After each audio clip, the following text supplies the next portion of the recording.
Imagine your town has just been devastated by a world war. The destruction is so vast and comprehensive that it will take decades to rebuild and restore any semblance of what once was. In the midst of this colossal effort, you notice a group of people who are not helping. They're seemingly idle, perhaps reading a book or simply staring into space. The sight is infuriating. In a time when every hand is needed, their inaction feels like a betrayal, a moral failing. This reaction is understandable, as we live in a world where productivity is often seen as the highest moral good. The slothful are condemned. To be inactive is to be immoral. But is this judgment fair? Does inactivity equate to moral failure? Our cultural obsession with busyness and productivity might suggest so, but perhaps this is a superficial understanding. The ethics of boredom, inactivity, and the value of seemingly doing nothing deserve a closer examination, I think.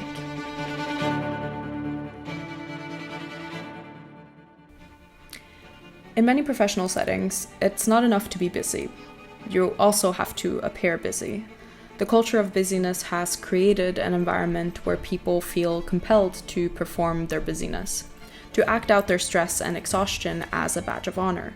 The brisk pace, the complaints about the lack of sleep, the exaggerated stress, all these are signals to others that one is productive and therefore good.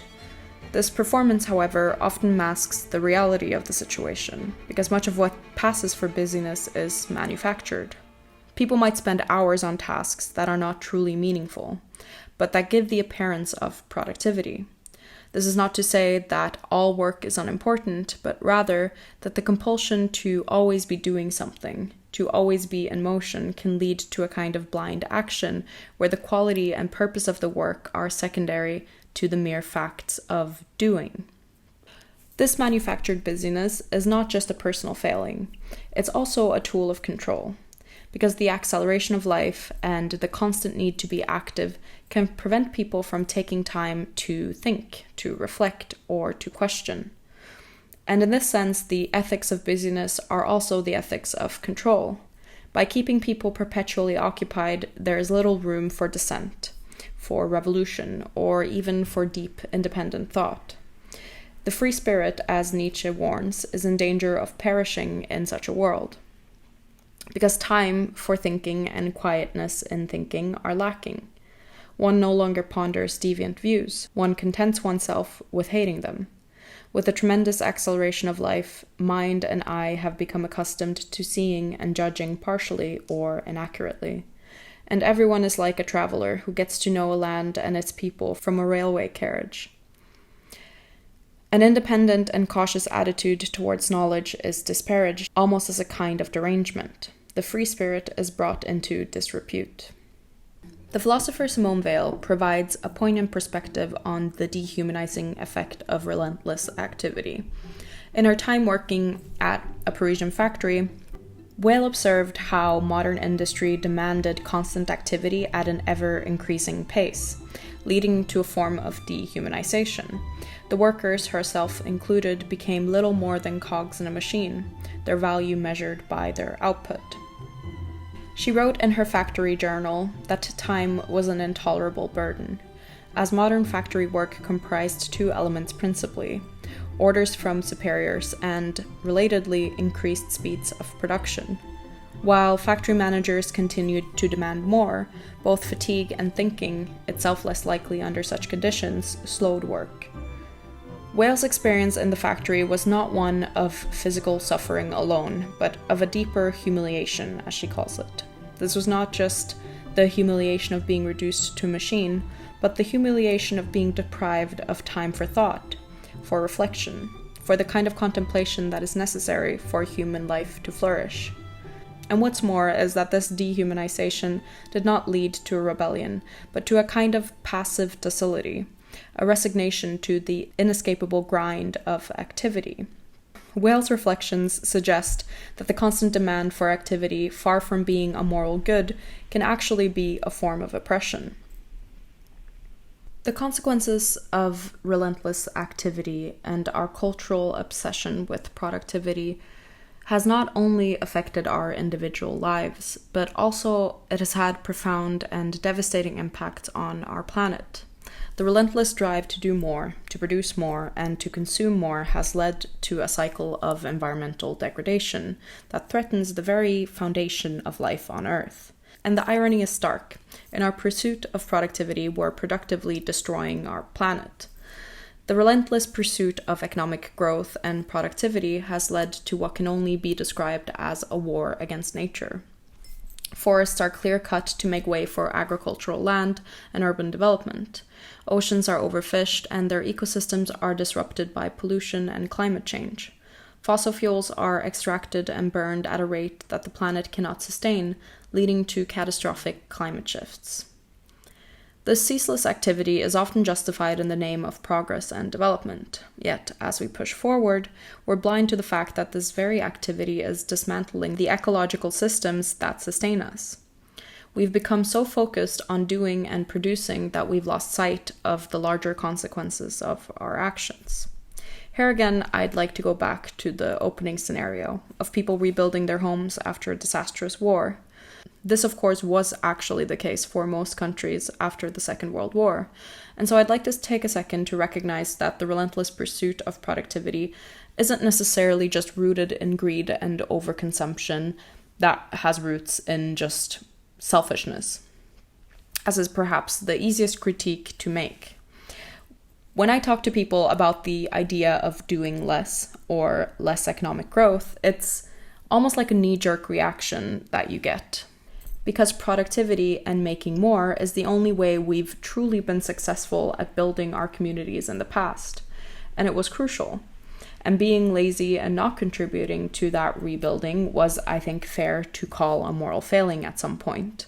But today we are faced with a whole new, never-before-seen set of issues that also require a new type of progression. In this context, the lack of boredom, or more precisely, the absence of moments of stillness and reflection, contribute to the problem. When we're constantly in motion, when our minds are perpetually occupied with the next task, we lose the ability to step back and consider the long-term effects of our actions. We become like the traveler Nietzsche describes, who, speeding along in a railway carriage, sees only fleeting glimpses of the land and its people, unable to truly understand or appreciate what lies outside the window. In response to the environmental crisis caused by unbridled activity and growth, some thinkers and activists have proposed a concept of degrowth. Degrowth is not simply about reducing economic output. It's about fundamentally rethinking our relationship with the planet and with each other. Economist and anthropologist Jason Hickel is a leading voice in the degrowth movement, arguing that the pursuit of endless economic growth is incompatible with the finite limits of Earth's resources. Hickel and other advocates of degrowth argue that we need to shift our focus from growth at all cost to sustainability, well-being, and equity. This means reimagining our economies and societies to prioritize ecological balance and social justice over the relentless drive for more production and consumption. Degrowth challenges the very notion that constant activity and production are inherently good. It suggests that we need to embrace periods of inactivity, to slow down, and to recognize the value in doing less. And by reducing our consumption and production, we can ease the pressure on the planet's ecosystem and thus create a more sustainable and just world. The environmental crisis we face today is in part a crisis of imagination, I think. We've become so accustomed to the idea that more is better, that constant activity is necessary, that we have forgotten how to think differently. Boredom in this context can be a powerful tool for change. When we allow ourselves to be bored, and when we step away from the constant busyness that dominate our lives, we create space for new ideas to emerge. We give ourselves the time to reflect on the consequences of our actions and to imagine alternative ways of living and being. In this sense, boredom is not just a personal experience, but a collective opportunity. It is a chance to pause, to consider the broader impacts of our activity, and to chart a new course that prioritizes the health of our planet over short-term gains. The COVID-19 pandemic provided a glimpse of what this might look like. As economies slowed and human activity decreased, there were temporary signs of environmental recovery. Air quality improved in many cities, wildlife returned to areas that had been overtaken by human activity, and the relentless pressure on natural resources eased, if only briefly.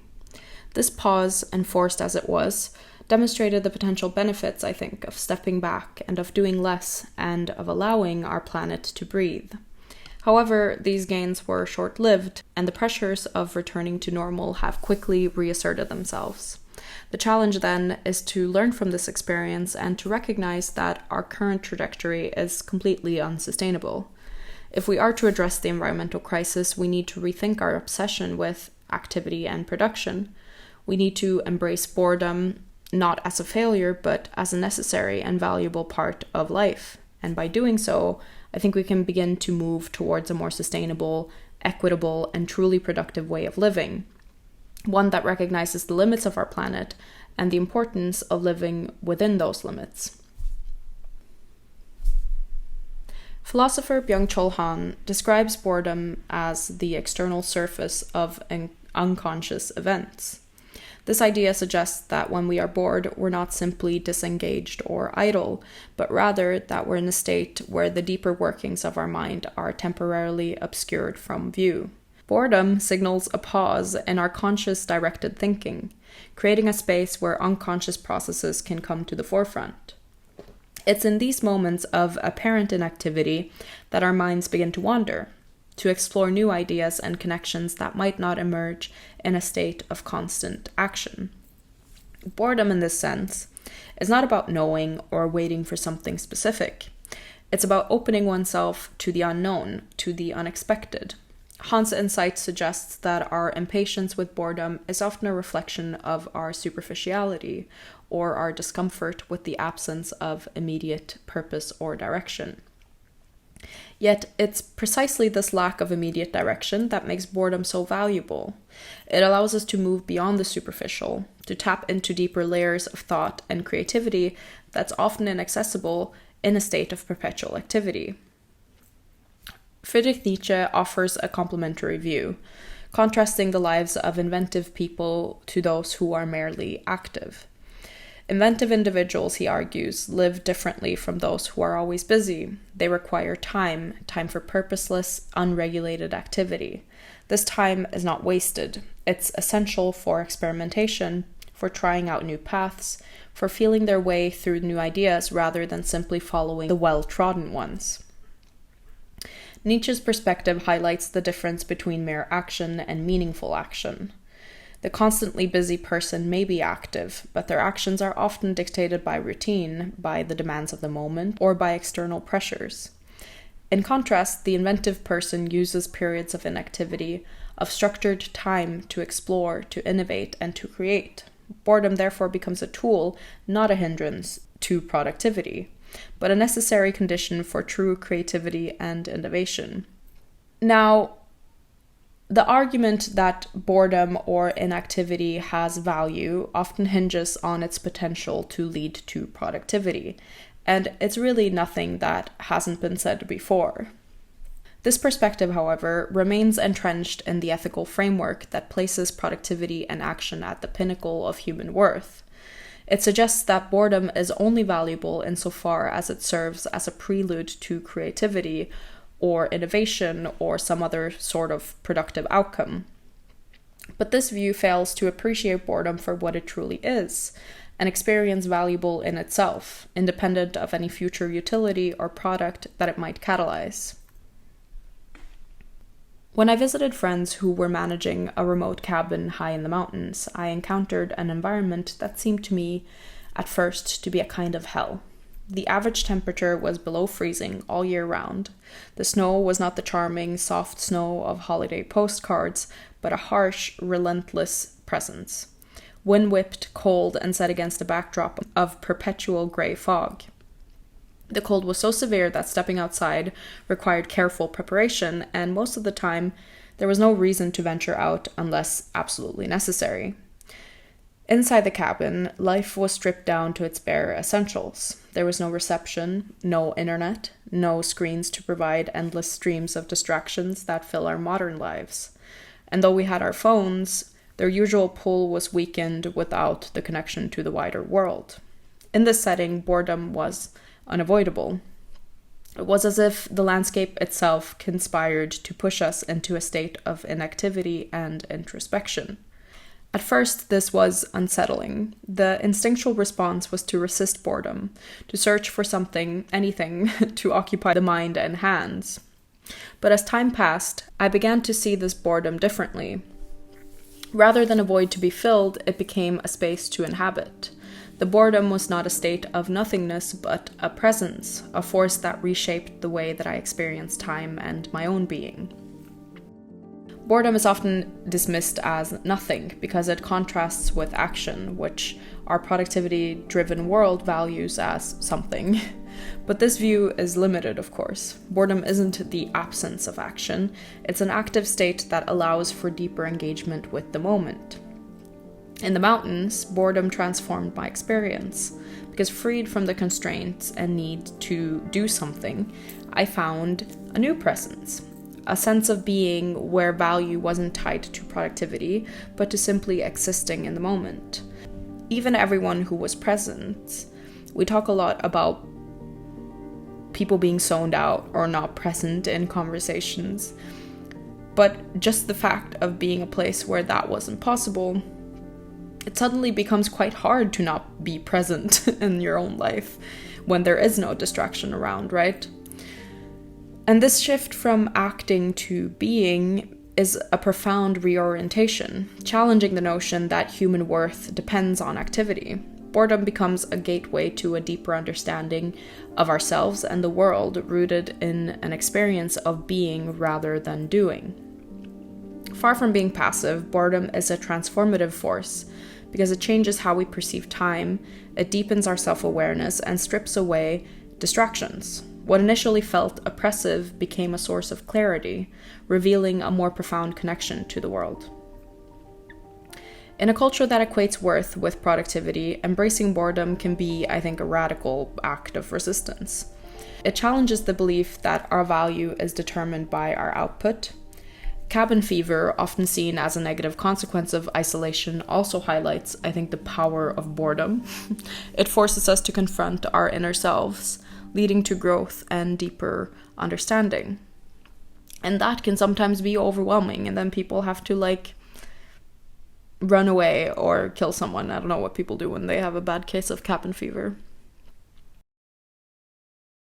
In the rush to rebuild after a catastrophe, it's easy to see constant effort as a moral imperative and to view those who appear idle as failing the collective effort. Yet, as we confront global challenges like environmental degradation, it becomes clear that relentless productivity alone is not enough. Rebuilding, whether it's cities, societies, or our relationship with the planet, requires more than just action. It demands thoughtful reflection and creativity. Perhaps instead of condemning those who seem idle, we should sympathize with them, and even considering following their lead. Their stillness might not be a sign of laziness, but a recognition of the need to think carefully before acting. By valuing boredom, we shift from blind activity to intentional action. We rebuild not just to restore, but to reimagine and improve. And this approach assures that what we create is not only resilient, but also sustainable for future generations. Voila.